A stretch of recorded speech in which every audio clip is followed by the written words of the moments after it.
Whoa. Tired of living broke, so before I sleep I pray. Then I woke up. Welcome to the episode. Y'all don't even know who I'm sitting with, and if you do, vibes. Cool points to you. Actually, that's false. They absolutely know who I am. Tell them. Wait. And if you don't, like, you live under a rock. Bro. That part. Anyway, his name is Jordyn, and the boy is sick with it. Let me tell you something. Jordyn is a dope musician, okay? Dope songwriter, dope person, dope actor, dope husband-to-be. Oh. Hey. Okay. I'm calling it because I met him and his girl. I mean, it's not him. I met his girl recently, and they've been together for a long time, and it's giving marriage vibes. Yeah. So anyway, welcome to the show, Jordyn. What's Thank good, you, boy? bro. Thank you for having me. Congratulations. What you laughing at, man? You're clearly not over. You're no over. Oh, nah, bro. That's you know, there's no disrespect intended. No, it's disrespect. I'm not. Because I'm me. You know what I'm saying? I can never be. Bro. You know what I'm saying? I can never be. Evolutionarily, we only getting better, bro. You know Let's what I'm start saying? there. Is evolutionarily a word? I just wanted to get the ball rolling with the podcast words. Podcast word? Yeah, I mean, I just want to get, you know what I'm saying? Like when you're in a basketball game and you just want to get one jump shot in first. You know what I'm saying? Just get the ball rolling. Not an accurate word. Not a word to like really. Evolutionarily is a word though. I'm pretty good at. No, what does it? Say it again. Because what we're gonna do. Evolutionarily. Actually, I'm gonna give you the spelling bee. I'm gonna give you EVOLUTIONARILY. Yeah, I'm smart, bro. It's a word. Evolutionarily is a word. It means in a way that is related to evolution or gradual change in development.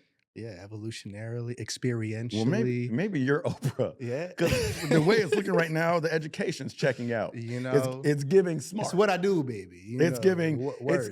It's giving. This is. Oh, you know what? I wasn't gonna go here yet. Yeah. But because I was about to make fun of it, I'm gonna start there. Okay. Okay. So typically I start with a quote of the day. But before I get to the quote of the day, actually, there's a lot of things that I should say and do before I get to the quote of the day, but we're gonna bypass all that. Okay. You're biracial. Damn, went straight for it. Not a good time to be biracial, according to Kendrick Lamar. Oh, wait, you got me crying. You're biracial. Why? Yeah. No. Do you? Where's the quote? Where's the quote? The quote ain't having yet. It's coming. Oh, that's funny. Yeah, I'm biracial. Yeah. So how was that growing up? I love that. Do you sometimes feel white? I'm being honest. Are you? I'm only laughing because it's you. Okay. Y'all, okay. By the way, I've known him for so long. Yeah. I used to babysit. Not babysit, bro. Low key though. Low key, high key, middle key. Right now. That's funny. But high key, I mean mid key. Yeah. It was like a trusted watching. Like a mentorship. Like a big brother program. Like a trusted after school care. Because the reason I said, let me say why I say that. Because his dad used to bring him to me and my sister's place when he had auditions and stuff, right? Yeah. So he would drop him off because his dad, or when you had stuff to do in LA in general, because you were living where? I was in San Diego.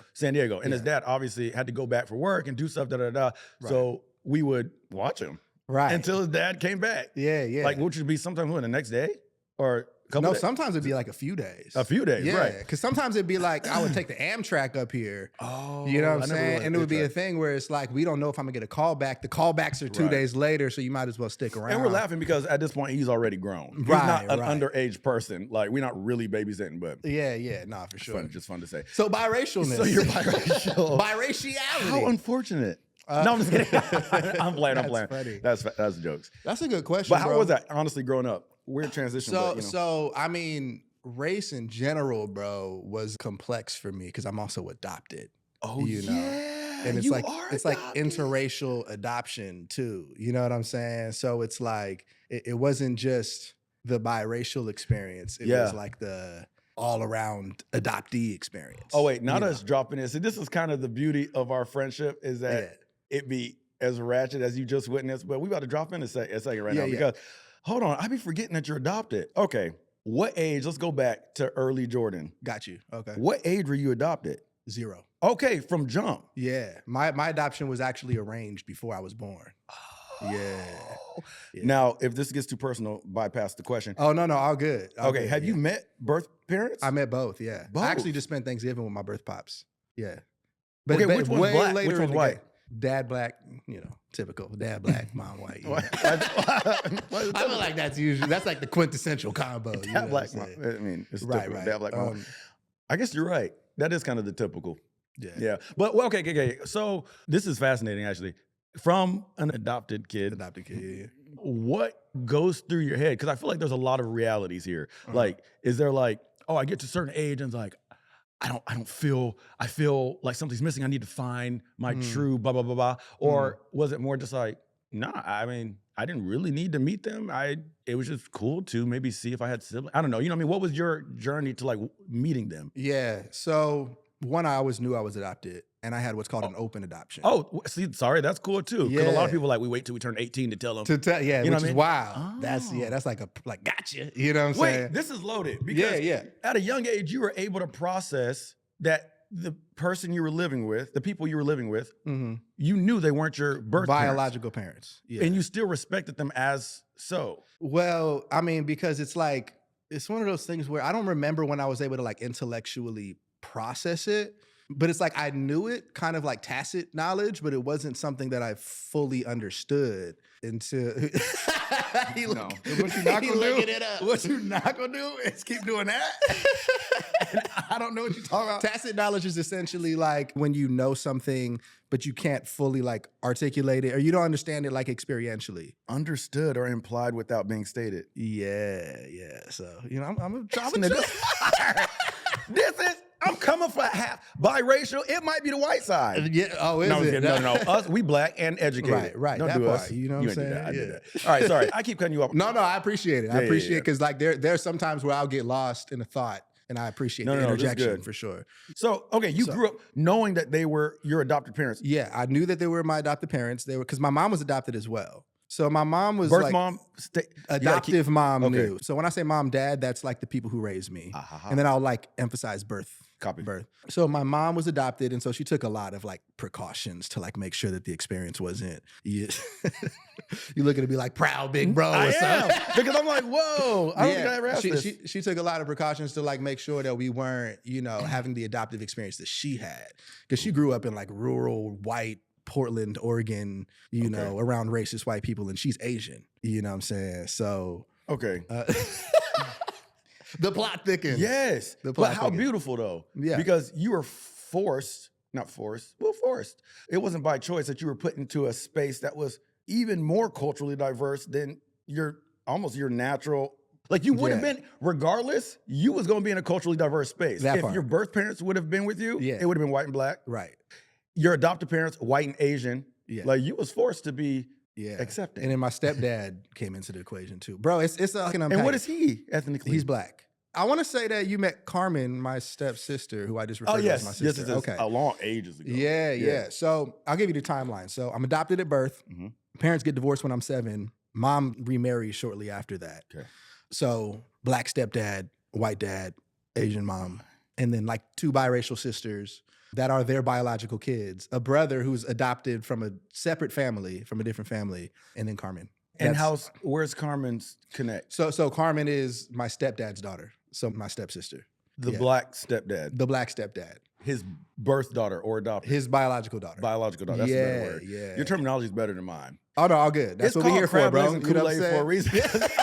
He said, I would have said a low bar, you know what I'm saying? Bar. But low key, you're articulate, bro, as fuck. I am, you're right. I don't know why that feels condescending to say, because it's like, actually, you speak well.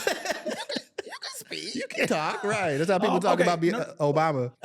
But okay. What's crazy is I've known you, but I've never really took time to process all the nuances of it all, like all the dynamics and I don't know. There's a lot that is you. It's a lot for sure. That's cool. Okay, so I'm running it back again to early. I almost called you Dalton. Oh, because Dodd. I was like, why? Because long story short, he got a lot of names. He now goes by just Jordyn. Right. He's been through a journey of names, and I almost said one of them. Anyway, so we're in our childhood. Mm-hmm. You've been told at whatever age that you can process. Yeah, that I'm adopted. That you're adopted. Mm-hmm. What is happening in your brain at that point? Again, I don't even think I could fully like metabolize it. You know what I'm saying? Like it was just something that I knew. It's almost like you just say, you know how kids say things like, you know, I'm a girl. I like blue. I'm adopted. You know what I'm saying? Okay. That's good though. Yeah, it's good until there's the obvious sort of awakening that happens when you realize like, oh, I'm a part of a, what's the word I'm looking, like non-traditional family dynamic, because you start to see that that's not everyone else's situation. So you saw outside of yourself, they're like, oh, wait, I'm different. Yeah, and kids would ask things. They'd be like, why don't you look like your parents? Or, you know, and my brother, honestly, so for me, the nuance is like I am half white, right? So if I'm with one of my parents, either one of my parents, you know, ethnically ambiguous, either one of them individually could be my parent. It's when they're together, right? So whereas my brother is just like, yeah, that don't make sense. You know what I'm saying? So who's he? Aaron. No, sorry, I know, but like, so who is? Are we talking biological? So no, so he's adopted but from a different family, and they actually adopted me so that he could have like a brother that also kind of identified with his experience. So he got adopted first? He was adopted first. Okay. Yeah, born same year as you. And he's what? Not that race matters, but it's just fascinating to track. He's black. Oh, he's black? Yeah.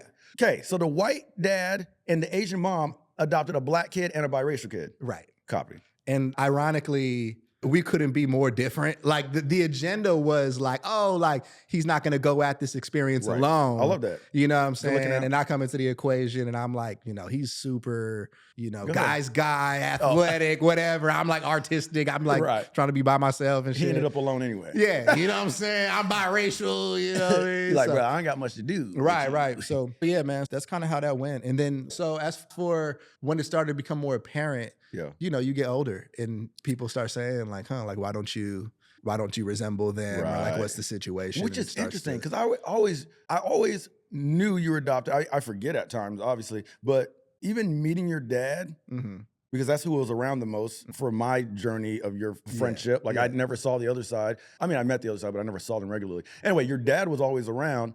And in my head, I was like, oh, he's just a white parent. Like in my head, I never was like, who's this random man? He don't look like him. There's always sort of that like, oh yeah, I haven't seen the other side. Right. I would just be like, in my head, even though I knew you were adopted, but I forgot. It just equaled, oh, that's the white dad. Yeah. And I just haven't met the black mom. Somewhere at home. Yeah. And he probably looks more like his black mom. Yeah. Like feature-wise. Right. You know what I'm saying? Like I never once was like, he don't really look like him. Interesting. Like, like he just probably takes more from his mom. Right. You know what I mean? Like it's interesting. I don't know. Okay, so fascinating. All that stuff. And the reason I'm tapping into all this is because the adoption topic isn't really, I mean, it is out there. You know what I'm saying? But I feel like it's not really talked about as much as it could be. And I feel like there's people that are like, would be fascinated by that. Like, nah, this is dope. I wasn't even expecting it, but we kind of just went for it. Yeah. I agree. I would like for the nuance of the adoptive experience to be a little bit more out there. You know what I'm saying? I think that would be helpful. Absolutely. Yeah. Because I'm fascinated to know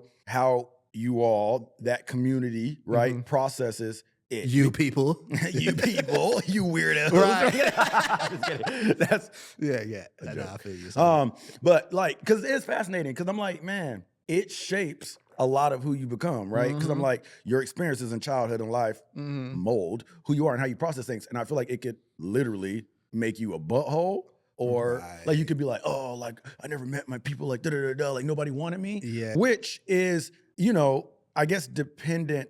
It's not always the kid's fault, right? Yeah. Like it's dependent on the environment they're brought into. So I'm not pointing at kids who are adopted and saying that like y'all could be buttholes because y'all don't know your family. Yeah. I'm saying like it is interesting to know how much it affects them and how. Yeah. So where I'm going with that is, at what age for you was it when you were like, I want to meet my birth side? Or did they reach out to you? I was always curious. Okay. I was always curious. And like I said, it was an open adoption. The arrangement that they had was that I'd be able to meet them when I was a legal adult, which is 18. So I was always curious, but I always just knew in the back of my mind. And my birth father was always a sort of a question mark. Because my birth mom was more proactive about arranging the adoption. Okay. You know what I'm saying? And she kept in consistent contact with my parents who raised me. So I always knew that was a possibility. Birth dad was always kind of like, we don't know what that situation is. Like it's a very... No disrespect. Did she know, the birth mom? Because there's some situations where it's like, I really don't know who your dad is. No offense. Oh, no, yeah. No, she do. She do. She okay. knew, Yeah, that's sure, cool. yeah. I'm not trying to play it. So when I was 16, so my mom, who raised me, told me their names casually one time. She wasn't supposed to, but I think she just sort of like budged and was like, what harm could it do? Because probably just a curious conversation. Right. So she told me their names and that stuck with me. Like, I don't even remember when she told me. But all I know is one day I was on Facebook and I saw my birth mom's name and she had just friended, this is when Facebook was showing you all the notifications. Yeah. She had just friended my sister on Facebook. Okay, which sister? Keep us tracked. Adoptive sister that I grew up with. Okay. This is my adoptive Carmen? parents. No, not Carmen. My adoptive parents' biological child. Oh, they have a biological kid. 2. So they adopted a black boy. They adopted a biracial kid. Yeah. And they have 2 biological half kids. White, half Asian kids that are biological. Half is debatable. So my mom, born after the Korean War, doesn't know all of her ethnic background. Okay. It's kind of just like on some sent out here on a plane and got adopted type vibe. We want to say she's biracial, but this is definitely half Asian. A lot. It's a lot, bro. Yeah. Okay. So your sister...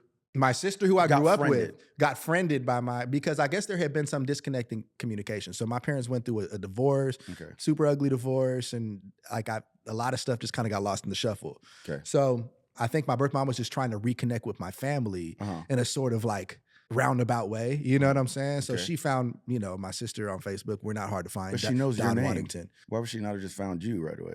Well, she didn't want to friend me because it was before 18. And the arrangement that they had was that they had to wait until I was 18. Copy. Okay. Yeah. So I saw this and I was like, yo, I know that name. I was like, I think that's my birth mom, which is, you can imagine that's crazy, right? Like, my heart, this might be the moment. That's crazy. Yeah. So I clicked the picture. I look at the picture. I was like, yeah, we kind of look alike. You know what I'm saying? What was you feeling? Like, you're like, this is her. You know what's funny? That's wild. At that time, bro, the most like at the forefront emotion was just like overwhelming excitement. Like, oh snap. Matter of fact, I was kind of unhinged, bro. Yeah. So I knew my biological siblings' names as well. So from this moment, from when my mom had kind of casually been talking, you know what I'm saying? Yeah. So I find her, and then I look into friends, and I'm like, oh shit, these are my siblings, like my biological siblings. Yeah. And so, bro, I was unhinged from there, bro. Like, I didn't even follow protocol. Like, I hit her up. I'm like, hey, mom, like, what's up? Like, you know what I mean? I'm like hitting up all my siblings. I'm like, yo, what's up? I'm your bro. Like, whatever. I kind of made a mess. I ain't gonna hold you. I made a little bit of a mess, but that sort of expedited what was initially supposed to be an 18-year process. What age was this, if you remember? I was 16. Okay, because I'm like, how beautiful though, because not to put you into this mindset, because I feel like the mindset you've had through it has been exceptional, like for real, because I'm trying to picture myself in that situation, and I'm like, was there any fragment of you? I'm not trying to pull this out. If it didn't exist, it didn't exist. Bro, go for it. I'm an open book. Was there like any fragment of you that was like, this is gonna be real, I hate how dark this is. But like, why? Like, why me? Because as I'm thinking about you discovering all this at 16, I'm like, okay, joy would be a huge factor of like, yo, this is her, this is them, oh my gosh. But I'm like, there's an element of like, why all y'all plugged in and I'm on the outside? Yeah. Do you know what I'm saying? I would have like moments of that later on. Okay. Yeah, that wasn't the initial feeling, and it's interesting because obviously it can be taken a plethora of ways. I'm so happy you took it that way because okay, cool. Clearly something happened. I'm happy that I found y'all. Yeah. But I feel like my little depressive behind would be like, oh, so y'all just been together? But why? Yeah, and y'all just sent me to somebody else. People ask me a lot of times, like, how did adoption affect you? Yeah. Adoption was upstaged by my actual adoptive family dynamic a little bit. You know what I'm saying? Not being dope necessarily. It was more so like I had other trauma that sort of buried the adoption component of it. Like the actual family I was adopted into, love them, but it was like chaotic and sort of dysfunctional. You know what I'm saying? So it's like I'm able to more easily identify that stuff of just like, divorce, custody battle, inflammatory stepdad dynamic, all that, you know what I mean? So it was kind of upstaged. So in a way, I was always looking for sort of like refuge from my actual family dynamic. So I think for me, it was like, oh, like fire, new people, you know what I'm saying? Like, what's up? What's going on over there? You know, an opportunity to have like a better experience. Yeah, in a way. Yeah, or just new experience. And so, yeah, to be honest, it's harder for me to trace how adoption affected me in that way. They're the obvious, like, sort of. So interestingly enough, when I met my birth parents, I'm kind of jumping a little bit. Yeah. I discovered that there was something missing that I was unaware was missing. Okay. That makes sense. You know what I'm saying? I'm intrigued to know what. Okay. So there is sort of this unexplainable, like, blank that get filled. Like, you just make more sense to you. You know what I'm saying? Because like there's nature in I make more sense to me. Okay. You know what I'm saying? Because there's nature and nurture, right? Like your parents obviously cultivate, you know, your behaviors and like who raised you. I mean, like, you know, you have like, I've learned table manners. I learned, you know, things like that, right? Right. But like who you are, and I don't even think that people realize this for real because everyone's just like, I grew up with my biological parents. Yeah. But like so much of who you are is genetic. You know what I mean? Like nature is a huge component of who you are. So you just have isms or you have like pulls towards different things. Yeah, that's true. You know what I'm saying? That like you don't even know you don't have a reference point for until you meet somebody and you're like, yo, I kind of walk like you. Like, yo, we have all the same interests. Like, yo, like this is like a conversation is just flowing. You know what I'm saying? So it was one of those things where it was like the encounter I didn't know I needed until I had it. And then I was like, oh, there was something missing. I just wouldn't have been able to identify it, you know, without having the experience, if that makes sense. Okay. So this is my last question in this realm. But it genuinely is fascinating to me. It to the outside ear, it sounds like I'm digging like, yo, why are you trying to make him feel something that he ain't feel? No, it's not that. I'm actually intrigued because I've always wondered, growing up adopted, what happens later mentally at that point that we said that you kind of got to at some point in the journey of, did your birth parents or either of them keep any of their kids? Yes, both of them did. Okay, so that's my question. You know what I'm saying? Like, so I was born out of an affair.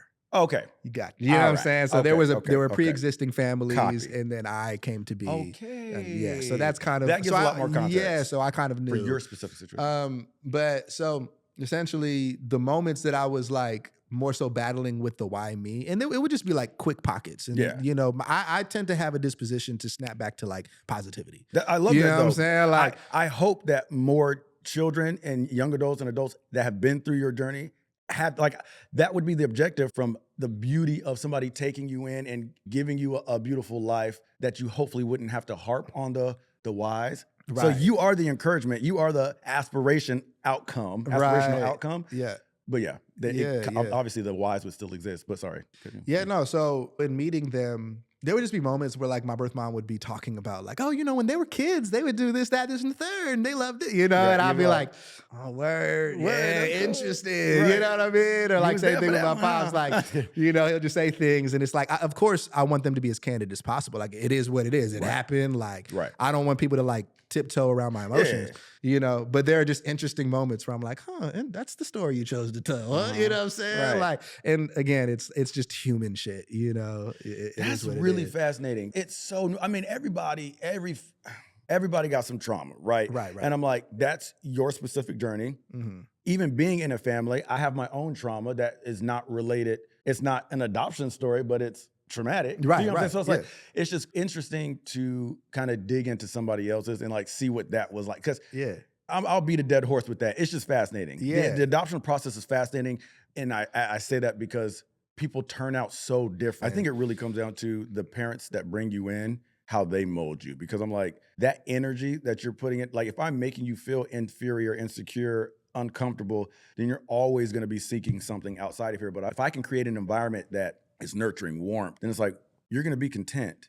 And like, you might want answers. Yes and no. So, and again, just going into more nuance. So I think a lot of it, again, talking about nature and nurture, a lot of it is just disposition, bro. Okay. You know what I'm saying? Like a lot of people just were born into this world glass half full. That's true. And some are just glass half empty. Yeah, you know what I'm saying? Because like, and this is not like a victim or a pity story. Right. But I don't identify my upbringing as like warm and loving. You know what I'm saying? Still a very positive person. Yeah, exactly. So for me, it's kind kind of like, I think it's just, there's so many variables, bro. I mean, it's like, even when you think about who this world is built for and different privileges that you have based on race and social class, all these different variables. Yep. So I think it really is just kind of like a lottery ticket. I definitely think environment and nurture is a component that can like kind of steer in either direction. Right. But again, just thinking about my childhood, I'm like, like kind of like chaotic environment. That's true, because you just said that. No, the house I was brought into was chaotic. Yeah, and the one that I met was, that was a journey too. Yeah, but it's like I still, and that's true, because even somebody who's been adopted, who's probably watching this right now, could be looking at you like, bruh, I'm not positive. I had a completely different experience. Yeah, or they're like, yo, I feel them. So that's true. It's very nuanced. And funny enough, bro, I haven't met a ton of adoptees, but the ones that I do meet, I tend to feel like the oddball. Because a lot of adoptees that I meet have this like overwhelming reverence and gratitude for like, oh my God, like I'm so grateful, and I would never want to meet my birth parents because like, see, and I've heard that, and that's why I asked a lot of these questions, because I have heard that so many times where people are like, it doesn't even matter. Like, this is my real parents right here. Like, I don't need, you know what I mean? Yeah. Like, I don't know. It's nuanced. Anyway, thank you for jumping into that. That was a random thing, but I'm happy we did. We went right for it, bro. I'm glad. Yeah. So we're going all the way back to the quote of the day. Yeah. The quote of the day, and we're going to do it in this order. We don't need to rearrange nothing. The quote of the day today, and tell me how this makes you feel, if it hits you at all, or if it's relevant to your life, expound upon it. Hell yeah. Come on, words. Let's get it. Your time is limited, so don't waste it living someone else's life. Ooh. Okay, that's the short version. Okay. That's already enough. But I'm going to continue on to the long version, but we're going to harp on the short version. But the rest of the quote goes, don't be trapped by dogma, which is living with the results of other people's thinking. Steve Jobs said this. Okay. But let's go to the first half, because I think the first half is enough to walk with. Yeah, and they both are similar. They are. Yeah. Your time is limited, so don't waste it living someone else's life. What'd that mean to you, my boy? Sheesh. That's good, bro. That speaks. I mean, honestly, we've been talking about identity and all that stuff. I think that. And let me know if you want me to read it again. Nah. Your time is limited. Don't waste it living someone else's life. I think that's the chapter that I'm in right now. Okay. If I'm being real, I think it's like that's funny. I'm in therapy. No, I've been doing therapy. And one of the things that we've been talking about is like disembodiment, and how that can come from a plethora of things. But essentially, as a child, you can learn to basically just perform for the environment that you're in. You know what I'm saying? Like disconnect from what you're feeling, so that you can then be what people need you to be. You know what I'm saying? What you expect them, what you think they expect from you. What you think and a lot of times it's your projection too. Yeah. But at a young age, it is informed by whatever. So so you I feel like I live a lot of my life in that way. You know what I'm saying? Of just like observe it. Who do I need to be? Again, code switching, bro. Like to your point, like being biracial, being adopted, all these different, you know. You done messed up, because now I'm a rabbit trail here, because this is a good topic that I have not talked about on any episodes. Code switching is a thing. Absolutely. And I'm about to make up a word, obligatorily. Yeah. No, that's it. No, I don't think so. Obligatory. That's a word. I feel obligated sometimes to do it. And for those of y'all who don't know what code switching is, you're white. And that's okay. Right. Because you were born that way. You have a choice. No, I'm just playing. But code switching it's a cultural thing, right? I mean, maybe I shouldn't lump it. Maybe. Okay, let's put it like this. Okay, no, what are you going to say? No, I was going to say, I think that there's two aspects of it. Yes. For survival, we do it. Yes. Other people do it on some like, because they think it's cool. My black friends. Okay, so this, he ran, that's exactly what I was going to say. That's why I was hesitating to say it's cultural. So in our community, and maybe it exists in Hispanic culture, and I don't know, I'll speak for the one I'm familiar with. In Black community, a lot of times we'll code switch for a lot of reasons. People think, it's like, oh, you whitewash it. No, sometimes it be for protection reasons. Like there's quite literally times where you're like, I should probably speak this way so I don't intimidate you. Right. Sadly. And it's like, nothing about me is intimidating, but you're going to take this offensive. If I come at it from my natural speech and energy, you're going to be like, oh, this urban approach is so I don't know what you're saying to me. And so it's like, let me speak your language. Exactly. Let me speak it in a way that is honestly less intimidating. And once again, within this is a projection. That is me, I'll speak for myself, me assuming that you probably won't comprehend it the other way, which is a fault of my own. Like maybe I can come at it with my own speech. But it's informed by experience. But it's informed by experience. And that's exactly where we're going. Because there are times where, you know, you've been in a situation and you've made someone uncomfortable because you spoke a certain way. And maybe they condescended you. Maybe they kind of been like, oh, he's using those words. Or maybe they were just like, I'm not following. Like, honestly, more often than not, it's that. It's like, I just want you to follow what I'm saying. Like, and I will say sometimes in a heated situation where it's like, let's say I'm at Starbucks and the barista is a little sassy. Yeah. Okay. So the energy I want to meet you with to meet your sassiness. Now, two wrongs don't make it right. We know this. Okay. So I probably shouldn't be sassy back in the first place. But my form of sassy is gonna hit you different. It's gonna upstage your sassy. Right. Even though I'm only meeting you where you met me. Right. But because mine is a little more urban, you're gonna probably take it more offensive. When I'm like, all I said back to you was what you said, but it's a little less passive. It's a little less passive. Yeah, it's a little bit more of like a bam. Right. You know? So I'm a play your game. So that's the sassy world with it. But the more common one is I just want you to follow. So as opposed to me being like, hey, we finna slide to the blah blah blah blah blah, do all that, which is how I'm comfortable speaking. Right. I will just be like, hey, if you're interested, would you like to join me to the gas station? Let's commute to the gas station. For some petrol. The Metro? Yeah. No, it's not that bad. Yeah. Well, it depends on the person. Yeah. Anyway, but I just wanted to touch on that because, and then let's touch on the other side of that. So when I said it was cultural, there was the other side that people that code switch to try to relate to you that think it's cool. So cringe, bro. It's cringe. Yeah. But I empathize. I empathize because I technically kind of do the same thing for you to follow, but it's not necessary. Like, for example, if you are not black. The way that I be trying to find, like, I'm really not trying to get canceled right now. The way I always be trying to find other words, and I'm like, the only word that describes it is what I'm gonna say. Right. I just say whatever. Yeah. If you're not black and you walking into a black space and you feel like the only way to communicate is, hey, what's up, dog? Hey, what's good, dog? Like, I'm like, you could have stuck with your, hey, bro, how's it going? Like, we can process that. Right. Do you know what I'm saying? Like, you don't have to code switch in order for us to think that you're down. Well, the difference, cool. And I mean, because one would ask the difference. What's the difference from me doing it or to them doing it? Yeah. Do you know that? Well, like the answer to all questions is racism and white supremacy. You know what I'm saying? If we go there. Yeah.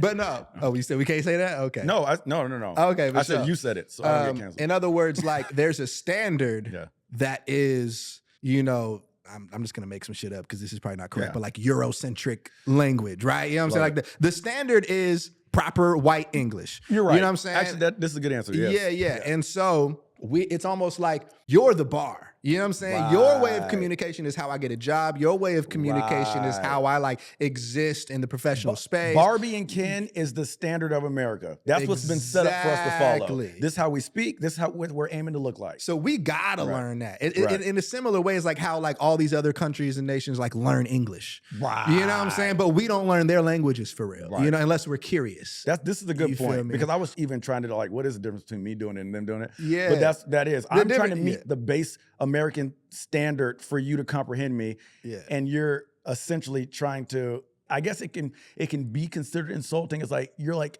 in your brain kind of dumbing yourself down. Right. Like, what's up, bro? Like, I don't tell it. What's up, my dog? Yeah, there's like a humorous undertone. Like, you don't take my culture seriously. Yeah. You know what I'm saying? When I'm really just trying to communicate. Yeah, exactly. And granted, it's not always by the way, there are some people, bro, there's so much nuance. Like, there are some people who just like, that's how I talk. You know what I'm saying? Like, that's just what it is. I listened to this music growing up. I hung out with these people growing up, whatever. You know what I'm saying? Right.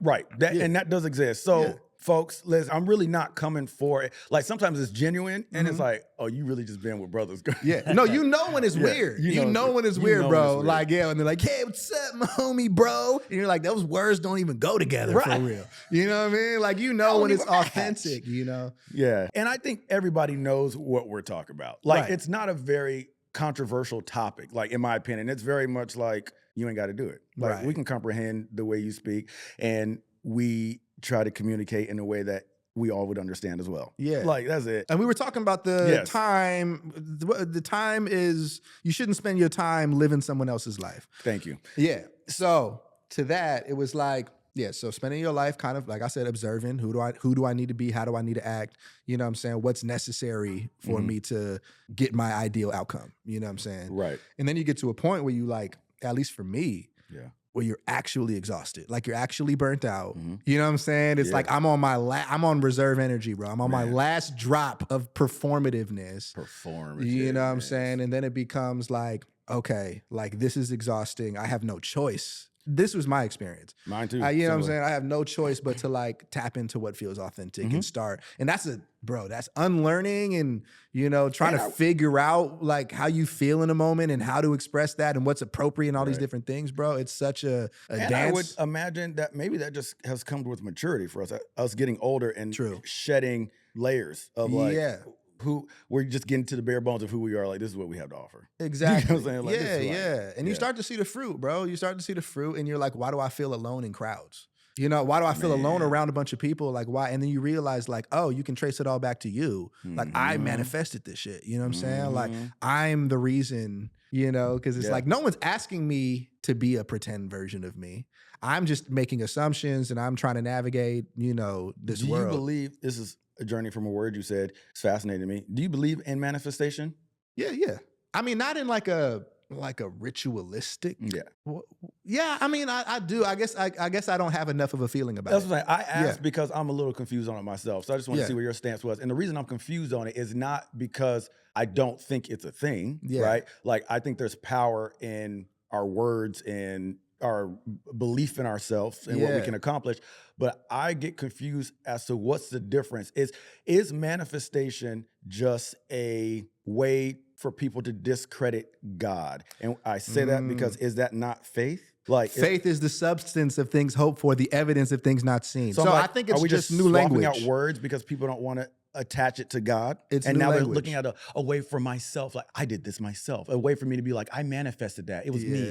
And I'm like, no, you had faith that you would accomplish something. And thanks to God, it happened. Yeah, it's just Isn't it not translation. It's language. It's just language. It's semantics, in my opinion. That's what I've always warred with. I'm like, I like the thought of it. Like, I think it's really inspiring and encouraging for people to be like, no, manifest, like believe that you can, like, go. But I'm like, that's what we've said about, the Bible said that about faith from the jump. Yeah. So I think what happens is things get sensationalized in pop culture and they take on a new meaning. Because like the manifestation of something, like you manifested a child, like a child is manifest, right? Like there was a vision that you had, you know what I'm saying, that was not a thing and then it became a thing and therefore it is manifest. You know what I'm saying? So like, I don't think the concept of manifestation is fake. I just think the things that people do other than like the obvious, like I want this and like I'm going to take such steps to manifest this thing or like actualize this thing. That's the way I look at it, you know? I'm like, it's really,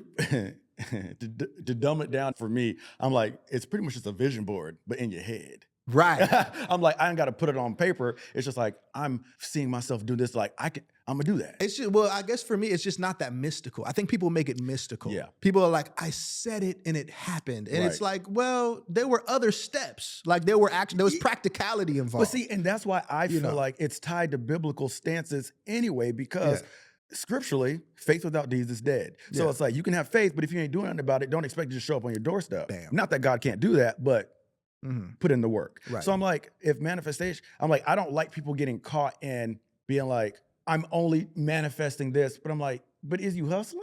Like, are you doing it? It's like manifest is beautiful, but like still accompany it with work or like effort, something. Right. And just to drive it back home to your point, biblically, faith is the substance of things hoped for and the evidence of things not seen. So that's, I think it's just new language. It's just a new way of saying it. It's like, you know, believe it. But I think that's why I brought the point up, is because I don't like that we as a people, keep finding ways to reiterate in a more worldly, humanistic sense what God already said. Because I'm like, you're just trying to pull it away from God to put it more in like, we did this. And it's like, no, point it back. Like, if you believe in manifestation, amazing. I mean, because I think it's beautiful too, but let's give it the props to the person that is the OG of manifesting if we're gonna do it. You know what I'm saying? No, for sure. But as you know, I mean, and we can probably go for hours on this, but like church hurt is real. You know, different people have different experiences with faith. And so I think a lot of people are ultimately just looking for like 100%. Like the principles are there. Like I want a relationship with God. You know what I'm saying? But like for whatever reason, I associate this experience, this Christian experience, or this Muslim experience or whatever with something with pain, you know what I'm saying? And so like, let me just find new language that feels like it resonates more. So I understand it in a way, you know what I'm saying? Is it dangerous? Like, cause there's so many little things that we do that we don't realize could long-termly be harming us, but it just seems so nice now. Do you know what I mean? Like, I just wonder, anyway, that's as long as God is, I think as long as you don't take it away from God, I think but that's people are. The point. That's the issue. Yeah. Like people aren't attributing manifestation to God. Well, again, it just depends on how you view God, right? Because it's like, I do think that people attribute it to God. I just don't know that they associate God with Christ or they associate God with any particular religion necessarily. You know what I'm saying? If they believe in a higher power at all. If they believe in a higher power, which I think most people who are talking about manifestation might. I kind of believe like there's something going on out there. I get what you're saying. You know what I mean? It's kind of like if a lot of people that kind of are in the more crystal space and all that stuff, like even if they don't believe in God, they're probably awoken to something grander. Exactly. Okay, I get what you're saying. They might not call it God even. Right. You know what I'm saying? Right. Like, and it's just, again, in terms of how problematic that is like your theology at that point. Right. You know what I'm saying? Because it's like, there's some people who don't even encounter like Christianity until much later in their lives. You know what I'm saying? And so up until that point, you know, it's fascinating. It's just different language. Okay, you know, I'm gonna flip us on our heads here because me and you can keep going about, and I love it. I love it. But I do want to get to a completely different area. All right. And talk about what you do. Yeah. My nigga. Like, hell yeah. Who are you?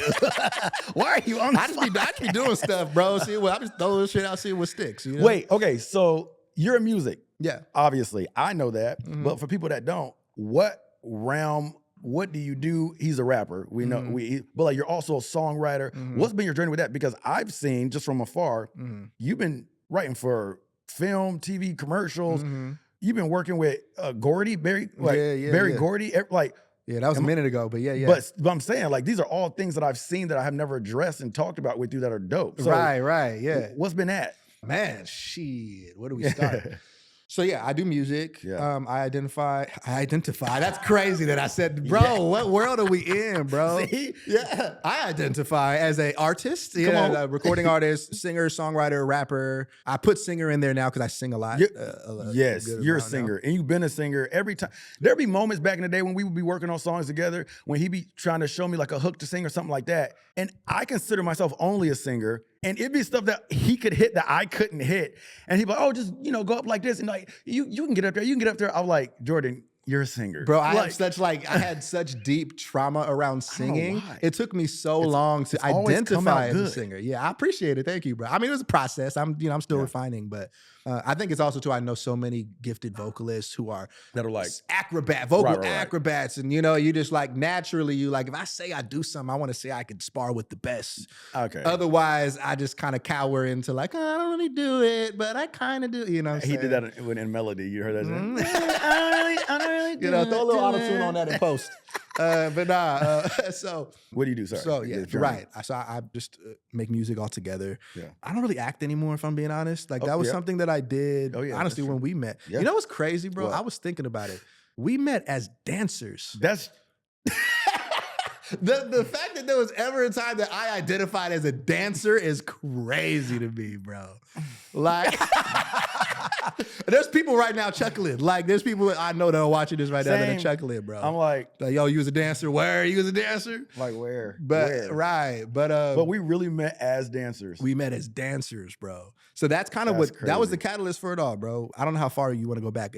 Reel me in if I'm just doing the most. But so started writing songs when I was as early as I can remember. Yeah. Saw the movie The Temptations at 7. Temptations did it for you. Step Up did it for me. A word. I don't know why. Interesting. Yeah, Temptations Temptations did it for me because I saw like, oh, after school they have groups and they start singing songs together, and so I started doing that. I started getting my friends together and delegating different parts of songs. You know what I'm saying? And like, I don't know, I had a group called LBO, a little bit outstanding. Yeah, bro, I had a name and everything, man. Like and we did a talent show, whatever. All that to say, I started dancing when I was like 8. Income Prince, who you know. Yep.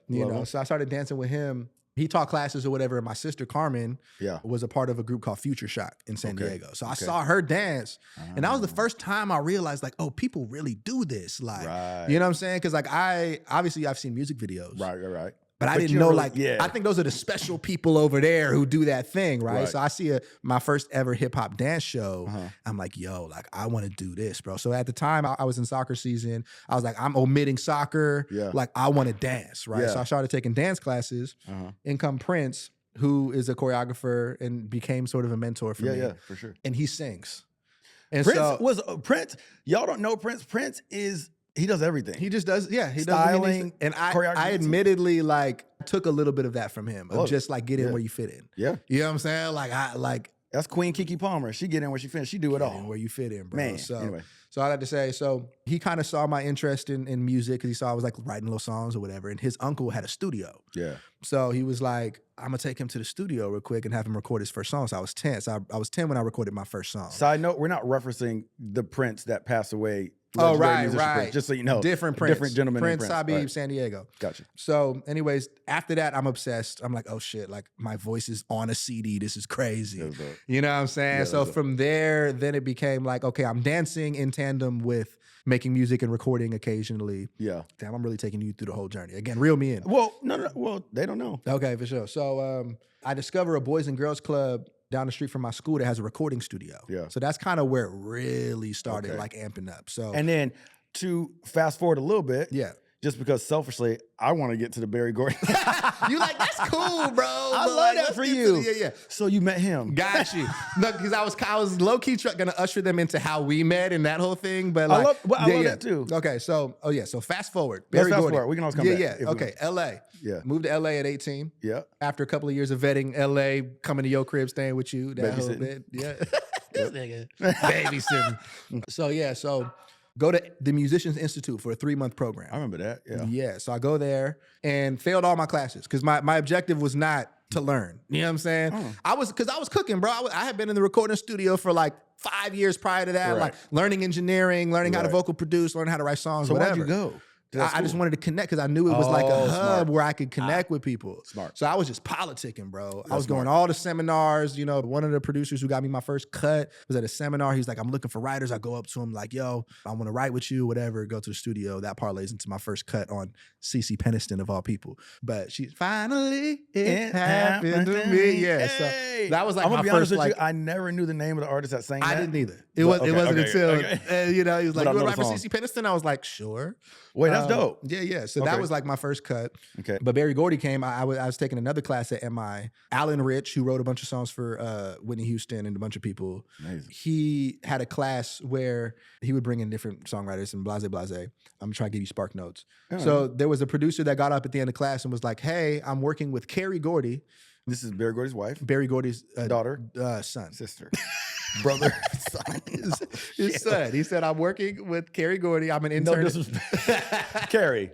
That's a tricky name. If you don't know, you don't know. Yeah, right. No, that's a unisex name for sure. For sure.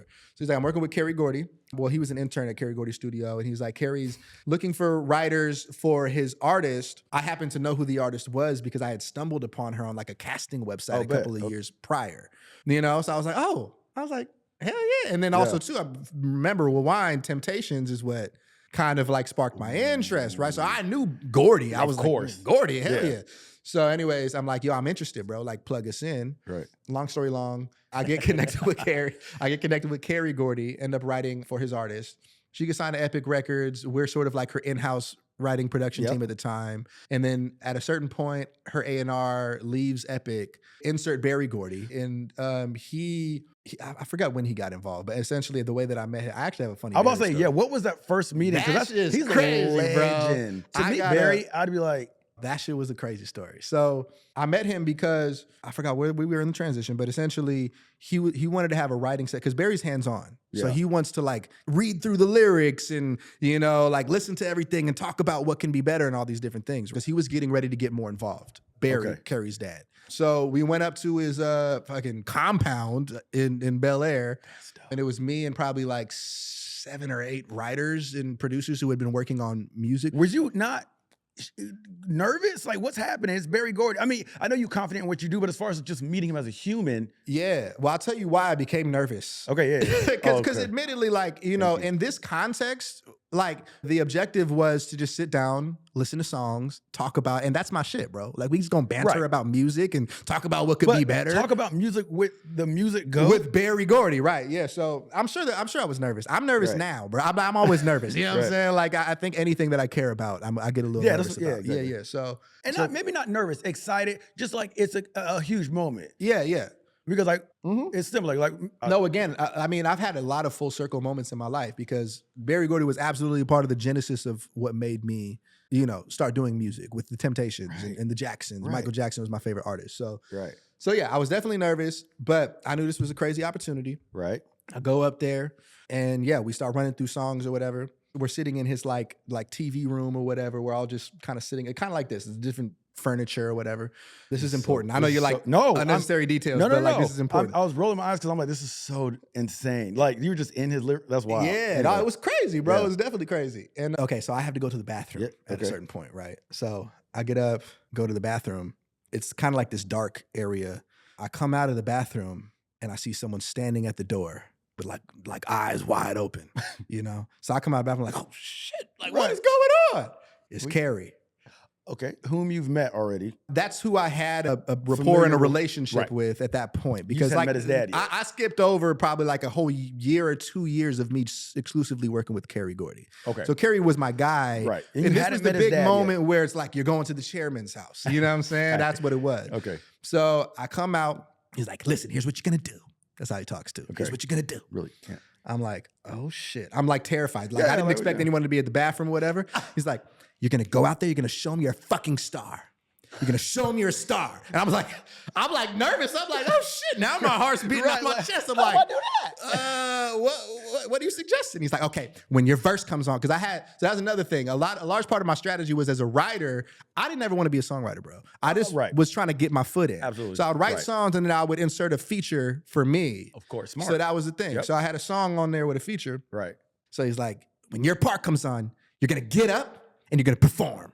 Granted, bro, this is not appropriate for the environment that we're in. Like, imagine everyone's just kind of casually in here. You're playing songs, people eyes closed, listening, whatever. It's just very chill. You know what I'm saying?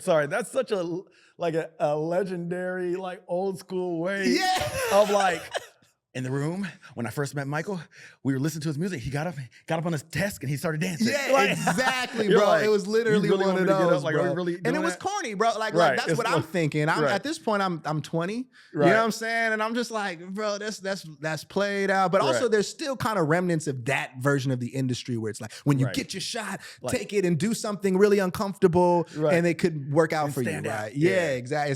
This is pre-viral days and shit, you know. So all that to say, my heart's beating out my chest. I'm sitting there, I'm like, oh my God. Like I hadn't decided if I was gonna do it, Like my song comes, so we go back, we sit down. My song, as in the song that I co-wrote with several other people, but comes up. My part's like getting ready to come up. I'm sitting there, I'm like, you gonna do this, bro? Bro, when I tell you, I don't think I've ever been this nervous. Do. I'm like, fuck it. Literally last second, I said, fuck it, bro. I just jumped up out of nowhere, bro. You know what I'm saying? Like literally everyone was looking at me like, what the fuck is this nigga doing? Like, cause they didn't know what the play was. They didn't know that Carrie had already called a play. Right. You know what I'm saying? This all happened isolated from the room. Right. You know what I'm saying? So like, I remember I was with my boys Kofi and Carl, shout out, and they was just like, what the fuck? What is he doing? Like he's really playing himself. Right. Like, you know what I'm saying? Everybody that was kind of the energy. Like there was no point where I actually felt the morale lift where I was like, they're in it with me. They was just like, bro, I go through this whole 16 bar verse and do it.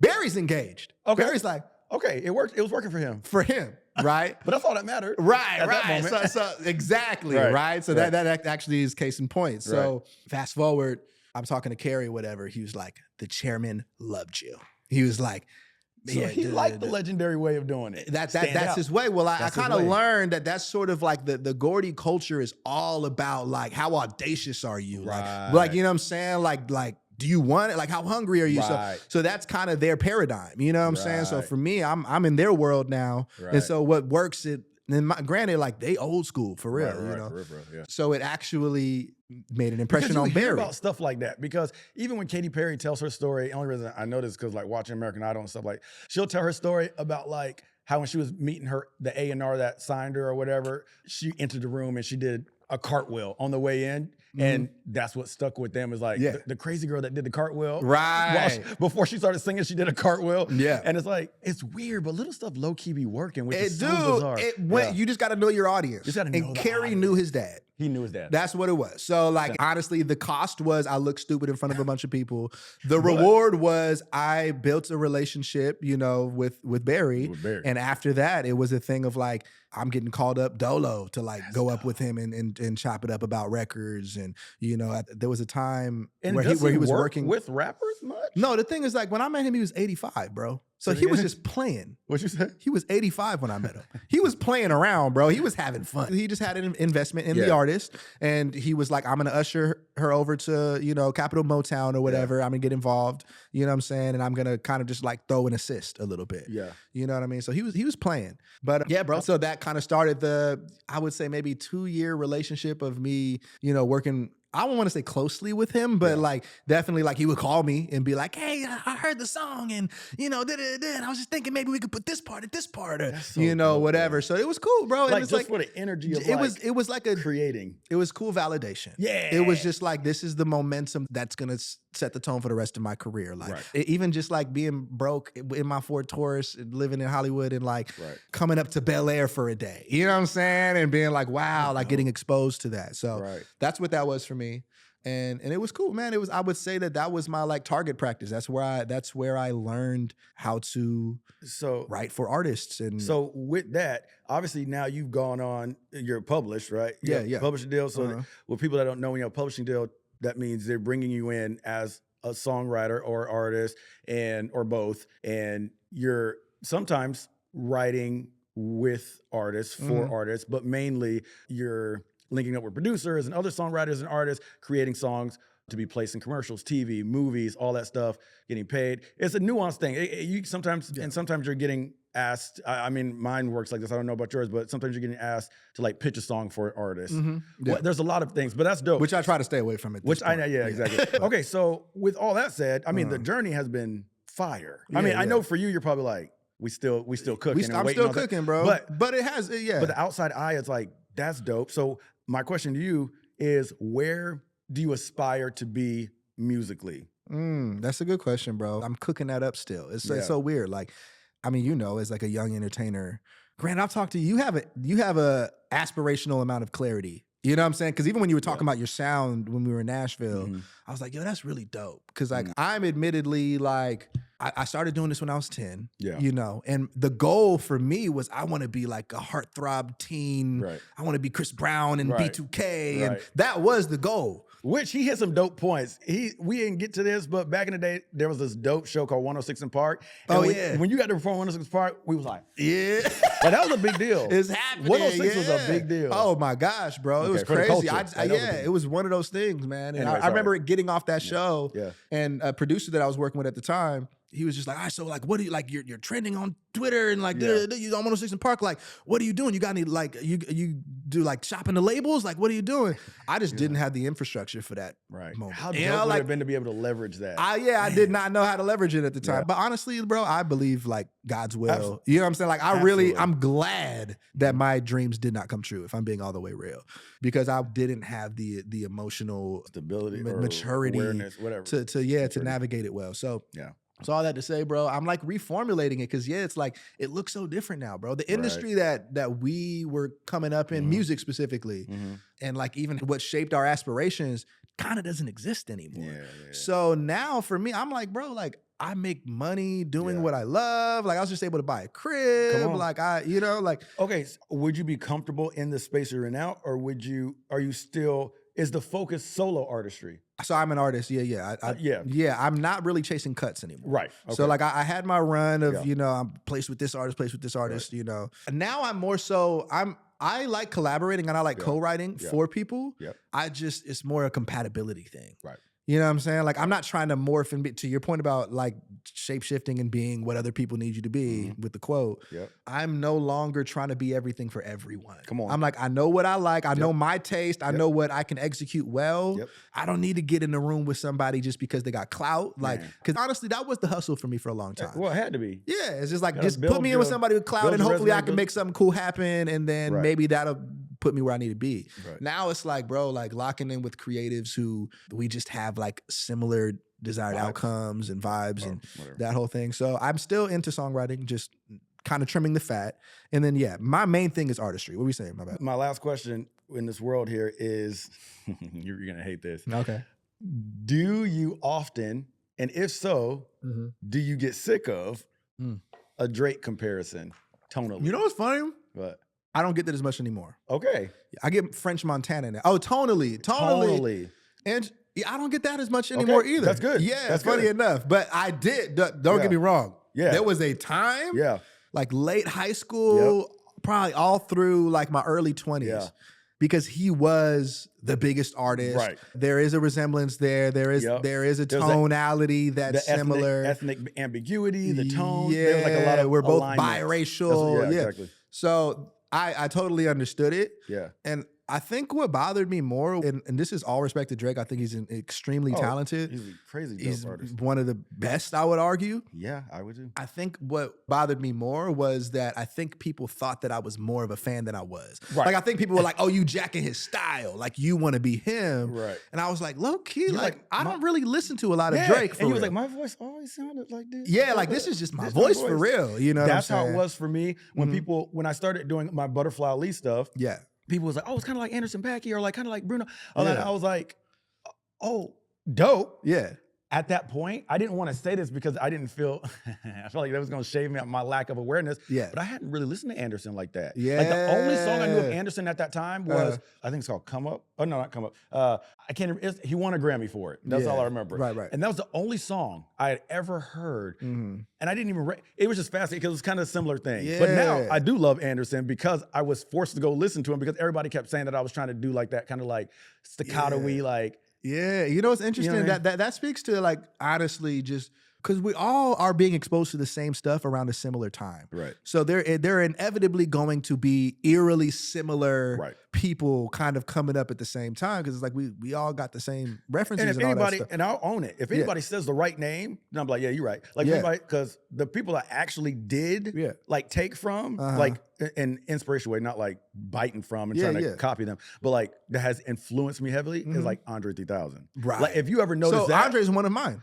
And it makes sense to like the unique like energy of it all. Yeah, quirky. Like, for me, what I think the artists that really spoke to me growing up were kind of the more artistic. Like 100%. I was Outkast, I was a Ludacris, I was even Eminem. Like these were the people that like, because remember I started when I was 10. Right. So it's like these were the people that, you know, and I got records of me recording at that time. You know what I'm saying? So I would be lying to say I didn't listen to Drake because he was on the radio, like he was everywhere. You know what I'm saying? So like influence was. I don't think probably subconsciously. Yeah, maybe on a subconscious level, you're just like, oh, this is kind of the flow. And there was like a flow at that time. There was Drake, Nicki, Wayne, Sean. They were all kind of on that same similar flow to where it was just like we just doing what's hot, you know. And it's like as writers and artists, we're just shape shifting. We're just trying to like, okay, what's going on? All right, let me implement that. You know what I mean? So, what was the original question though? My bad. Am I doing artist stuff or am I? Yeah. So my main thing right now is just to be an artist, and I have fortunately I do have sort of the support of a sync company that is like, you know, actively pitching my catalog for different opportunities. And that's been super dope because a lot of people do discover music through TV and film. So sometimes it's just me submitting catalog and they find a home for it. Sometimes it's me writing too brief, like they need this kind of a song for this kind of an opportunity. And sometimes that's what they'll do. Folks that don't know, like these companies will send us a brief saying like something Right. Holiday sometimes includes the word joy. Literally, yeah. But sounds like Leon Bridges. Right. Like, right, and they'll right. send you, and you'll kind of make something that fits for that commercial that they can pitch to see if it lands. Exactly. So I do a fair amount of that. I do less briefs, to be honest, but like, yeah, if an opportunity comes, I'm YOLO, let's do it. Like I just did a Hallmark camp earlier this year, and that was interesting, writing Christmas songs in July, you know what I'm saying? And so that. Look, Jordyn, let me tell you something. I could talk to you for hours. I was thinking that. I was like, I know we over time. But I'm not going to. No, but for real though, he's based in Nashville. Mm-hmm. When you're back next, would you be willing to come back for episode 2? I would love that, bro. Because I want another episode with you because the vibes is right. I agree, you know bro. We cooking. But before you go, I like to play a quick little game. Let's go, games. And the game is a very simple game. Yeah. F, marry, kill. But we're going to do you know this game? F, marry, kill. Do you know this game? I do. It's going to get me in trouble. No. Okay. Because we respect relationships here. Yeah. We're going to F, marry, kill with songs. Ooh. I like what you did. You see? Yeah. So F would mean, I rock with that song. Go on, pop it on real quick. I vibe. Okay. Marry, play that song every day. Kill, I don't need to hear it. Dang, that's crazy. Okay, F, marry, kill, these 3 songs. Ready? Redbone, Childish Gambino. Oh, you're giving me the songs. I'm giving you the options, and you're going to say F, marry, kill to them. Okay, well, give them all to me, and then I'll say, okay. Yep. Redbone, Childish Gambino. Mm-hmm. Do you know the song? I know the song, yes. Okay. Just Stay woke. Yep. Yeah. Best part, her. Mm-hmm. Yeah, her and Daniel Caesar. Daniel Thank Caesar, you. yeah. Alicia Alicia Keys. Interesting. 3. That's the okay. I like that. Okay. So I'm gonna kill know. Childish Gambino. I just spit everywhere. Yeah. Wow. That one didn't do it for me. I respect it, but I fuck with Childish Gambino. Of course, that's no how? shade. It just didn't do it for me. I don't know. That's the wrong key, but also that was eerily similar to another lick on another song. Yeah, anything from that era. Yeah, I was just saying anything from that generation. Right. Okay, continue. Yeah, already that didn't do it for me, bro. I love it. Yeah, it didn't land. So I'm gonna kill You're that entitled one. to a horrible opinion. Fallen and best part. I'm gonna marry Fallen just because it's Classic. so. It has a that's cemented in my soul, bro. Like it came out when I was like 7 or something, you know. Right. So I'm gonna marry Fallen. Mm-hmm. Yeah, and I'm gonna smash. Best part. That's a romantic smash. Yeah. That's a nice one. Just because it came at a different time. It came at a time where music had less effect on me, but I love the song. Like I'm able to objectively be like, this is an incredible song. But it was like, you know, Fallen came at a time where it's like I was a sponge. Like I was like, it was a classic moment. What I should have done is giving you songs all from that generation, from a certain era. You know what I mean? Yeah, I know next time. No, all good. Hey, Jordyn, bro, it's been real. Thank you for doing this, bro. Thank you. Bro. Come on now, made it happen. Let's go. Where can people find you? What's your handles? Instagram. Can we put it in the description? I feel like it's a lot. It's just Jordyn. Yeah, ITSJUSTJORDYN _ Okay. Instagram. That's where I'm really at for real. TikTok, J.Wad, JDODDWADD. But find me on Instagram. Yeah, and they can pause and rewind it if they need. Yeah, go to the little joint. Yeah. Right. Click the link below. Yeah, link below. I didn't even know we had that. Anyway, love you, bro. Bro, Thank you, love you too, man. Appreciate you. you.